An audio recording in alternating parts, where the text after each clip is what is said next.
ఒకప్పుడు ఆ ప్రాంతం బీఆర్ఎస్కు కంచుకోట. కష్టకాలంలో కారు పార్టీని ఆదుకున్న చరిత్ర ఆ గడ్డకుంది. కానీ గత ఎన్నికల్లో అక్కడ గులాబీ పార్టీ ఊహించని పరాజయాన్ని మూటగట్టుకుంది. తాజా పరిణామాలు మళ్ళీ అక్కడ బీఆర్ఎస్కు బలాన్నిస్తాయా లేక ప్రత్యర్థులకే అస్త్రంగా మారుతుందా? తెలంగాణ రాజకీయాల్లో సింగరేణి మరోసారి సెంటర్ పాయింట్ గా మారింది. సింగరేణిలో కొన్ని గనులను వేలం వేయాలని కేంద్రం నిర్ణయించడమే ఇందుకు ప్రధాన కారణం. ఈ సమయంలో తెలంగాణకు చెందిన కేంద్ర మంత్రి కిషన్ రెడ్డి బొగ్గు గనుల శాఖ మంత్రిగా ఉండటంతో ఈ ఎపిసోడ్ మరింత ప్రాధాన్యత సంతరించుకుంది. కేంద్రం నిర్ణయాన్ని నిరసిస్తూ బీజేపీని టార్గెట్ చేసేందుకు కాంగ్రెస్, బీఆర్ఎస్ ప్రయత్నిస్తున్నాయి. తెలంగాణలో అధికారంలో ఉన్న కాంగ్రెస్, రాష్ట్రంలోని ప్రధాన ప్రతిపక్షం బీఆర్ఎస్ ఈ విషయంలో వ్యూహాత్మకంగా వ్యవహరిస్తున్నాయి. ఉత్తర తెలంగాణలోని 4 ఉమ్మడి జిల్లాల్లో విస్తరించి ఉన్న సింగరేణి విషయంలో ఏ నిర్ణయం తీసుకున్నా అది ఆయా ప్రాంతాలపై ఎంతో కొంత ప్రభావం చూపిస్తుంది. అందుకే సింగరేణి బొగ్గు గనుల వేలం విషయంలో కేంద్రం వెనక్కి తగ్గేలా ఒత్తిడి తెచ్చేందుకు కాంగ్రెస్, బీఆర్ఎస్ ప్రయత్నిస్తున్నాయి. ఈ విషయంలో కేంద్రం వెనక్కి తగ్గితే పొలిటికల్ మైలేజ్ వస్తుందని లెక్కలు వేసుకుంటున్నాయి. సింగరేణి విషయంలో కాంగ్రెస్, బీజేపీ, బీఆర్ఎస్ ను ఎక్కువగా టార్గెట్ చేస్తుండడం రాజకీయంగా చర్చకు దారితీసింది. సోషల్ మీడియా ఎక్స్ వేదికగా సీఎం రేవంత్ రెడ్డిపై ప్రశ్నల వర్షం కురిపించారు BRS working president KTR. PCC అధ్యక్షుడిగా 2021లో బొగ్గు గనుల వేలాన్ని నిలిపివేయాలని, 4 బ్లాక్లను సింగరేణికి బదిలీ చేయాలని కేంద్ర ప్రభుత్వాన్ని డిమాండ్ చేసిన విషయాన్ని గుర్తుంచుకోవాలంటూ అప్పట్లో రేవంత్ రెడ్డి చేసిన ట్వీట్ ను రీట్వీట్ చేశారు కేటీఆర్. అప్పుడు వేలాన్ని వ్యతిరేకించి ఇప్పుడు ముఖ్యమంత్రి అయ్యాక వేలంపాట కోసం డిప్యూటీ సీఎం మల్లు భట్టి విక్రమార్కను పంపించడం ఏంటని ప్రశ్నించారు. మీలో మార్పునకు గల కారణాలు చెప్పాలని నిలదీశారు. ఇదే విషయంలో కేంద్ర మంత్రి కిషన్ రెడ్డిని టార్గెట్ చేశారు కేటీఆర్. రేపు సింగరేణి విషయంలో కూడా ఇదే రకమైన వ్యూహం అవలంబించడానికే ఉద్దేశపూర్వకంగా జరుగుతున్న కుట్ర ఇది. ఉద్దేశపూర్వకంగా సింగరేణికి కోల్ బ్లాక్స్ కేటాయించకుండా సింగరేణి కూడా వేలంలో పాల్గొనండి అని సన్నాయి నొక్కులు నొక్కే కిషన్ రెడ్డి కానీ, అదేవిధంగా ఇవాళ ఆయనకు వంతపాడుతున్న బీజేపీ కానీ ఒక మాట చెప్పాలి.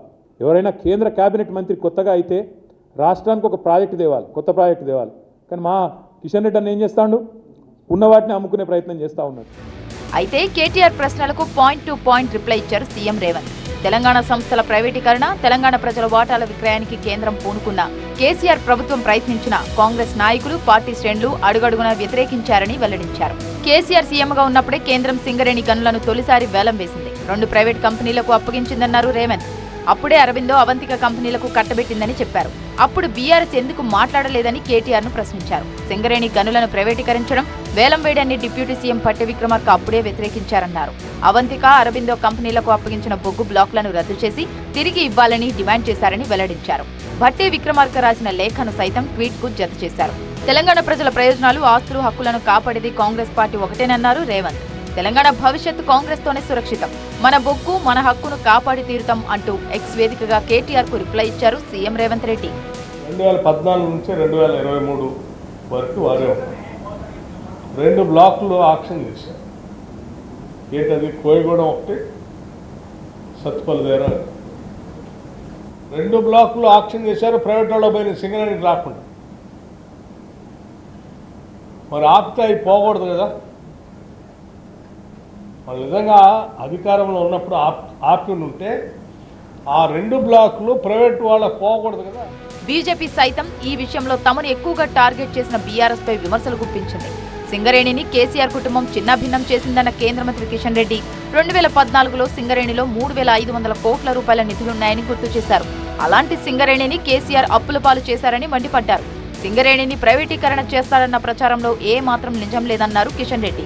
కాంగ్రెస్ ప్రభుత్వానికి చిత్తశుద్ధి ఉంటే సింగరేణిలో గత ప్రభుత్వ అవినీతిపై విచారణ జరపాలని డిమాండ్ చేశారు.